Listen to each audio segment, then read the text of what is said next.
un leader qui passe, quand je dis un leader qui passe en phase d'équinoxialité, qu'on me comprenne bien, c'est pas son thème natal qui c'est ça. Il entre dans une phase d'équinoxialité pour tout le monde. Il faut bien comprendre que quand je parle d'équinoxialité pour quelqu'un, c'est une phase dans laquelle tout le monde entre. Hein. C'est pas parce qu'il y a un transit sur son thème natal. Attention. Bon.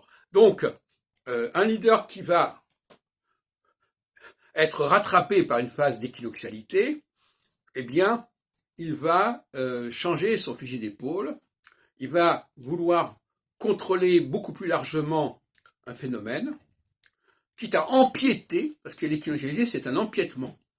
Il va empiéter sur différents domaines. Qu'est-ce que ça veut dire un empiètement? C'est quand on dit que voilà, la personne est là, elle n'a pas à être là. Ben, justement, quand on renonce à ces cloisonnements, on justifie l'empiètement, on justifie l'empire. Inversement, la sollicitualité met en question l'empiètement. On dit, attends, il n'y a pas de raison d'empiéter. Et c'est la destruction des empires. Ça a été la destruction de l'empire colonial français dans les années 56-62. Ça a été la destruction de l'empire colonial soviétique dans les années 89, 92, etc. Bon, ce sont des périodes solsticiales qui font que les leaders ne sont pas capables de penser le global. Et donc, ils sont prisonniers, ils sont rattrapés par les cloisonnements. Inversement,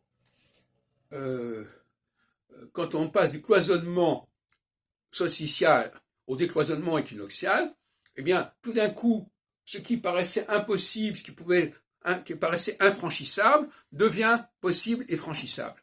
Et à ce moment-là, il y a des alliances imprévisibles et impensables qui se produisent, et qui se font d'ailleurs aux dépens d'autres alliances qui ne sont plus valables, etc.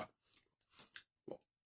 Si on prend la question ukrainienne, il faut essayer d'appliquer à la question ukrainienne ce dispositif. Est-ce qu'on est dans un processus solsticial ou un processus équinoxial? C'est difficile à dire parce qu'on est à la frontière entre les deux. Donc, est-ce que c'est l'URSS qui veut empiéter sur l'Ukraine? Apparemment, c'est ce qui s'est produit. C'est pas l'Ukraine qui s'est manifestée dans ce sens-là. Donc l'URSS, la Russie maintenant, la Fédération de Russie plutôt, elle considère que c'est une frontière artificielle. Bon. Et quelque part, l'équinoxialité lui donne raison. Et le problème, c'est que beaucoup de gens sont restés à une pensée solsticiale, parce qu'on sort de 7 ans de période solsticiale, et ils ne comprennent pas, ils sont en décalage par rapport à ce qui se passe. Et c'est le grand problème. Et à mon avis, dans les mois qui viennent, l'équinoxialité va davantage s'imposer à toutes sortes de niveaux, et par conséquent, l'argument des frontières sera de plus en plus faible.